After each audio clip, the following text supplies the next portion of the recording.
48 degree রোদের মধ্যে গাছগুলা যুদ্ধ করে বাঁচছে। হ্যালো এভরিওয়ান, আসসালামু আলাইকুম। কেমন আছেন আপনারা সবাই? আমার ভালোবাসার মানুষগুলো আশা করি অনেক অনেক ভালো আছে। সো রাত বাজে এখন 2টা, চলে আসলাম পার্কের মাঝে। এইটা হচ্ছে পার্ক। এই পার্কের মধ্যে যারা সৌদি আরব আছে বিশেষ করে বিষয়টা তারা বুঝতে পারবো। অ্যাকচুয়ালি এই পার্কের মধ্যে প্রতিদিন পানি দেওয়া হয়। এখন সৌদি আরব প্রচন্ড গরম, প্রায় 48-50 ডিগ্রি গরম।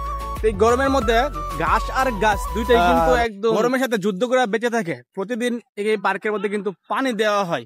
এই দেখতে পাচ্ছেন কত সুন্দরভাবে মানে ঝর্ণা সিস্টেম পানির লাইন করে রাখছে। এই যে আপনাদেরকে যদি একটু পিছনের ক্যামেরা দিয়ে আমি দেখাই, এই যে দেখেন কত সুন্দর সিস্টেম। এইভাবে কিন্তু এই পার্কটার মধ্যে পানি দেওয়া হয়। আর এই পানি দেওয়ার কারণেই কিন্তু এইখানে যে গাছগুলো একদম সবুজ। আর এদিকে দেখতে পাচ্ছেন যে খেজুর গাছ। সৌদি আরবে অন্য কোনো গাছ যদি নাও থাকে, কিন্তু খেজুর গাছ কিন্তু সবসময়ই সব জায়গায় দেখতে পাবেন। আশা করি ভিডিওটা আপনাদের কাছে ভালো লাগছে। অ্যাকচুয়ালি সৌদি আরব যেদিকে তাকাবেন সেদিকে শুধু মরুভূমি আর খালি, তেমন গাছপালা দেখা যায় না। আমি জানি না সৌদি সরকার সবচেয়ে বেশি খেজুর গাছ লাগায়, খেজুর গাছ সুন্নত। সৌদি আরব অন্য কোনো গাছ না থাকলেও এই গাছটা পাওয়া যায়। তো আশা করি ভিডিওটা আপনাদের ভালো লাগছে। ভালো লাগলে কিন্তু লাইক, কমেন্ট এবং শেয়ার করে দিবেন। আর জিসান ব্লগারের পেজের ভিডিওগুলো আপনাদের কাছে কেমন লাগে অবশ্যই ভিডিওতে কমেন্ট করে জানাবেন।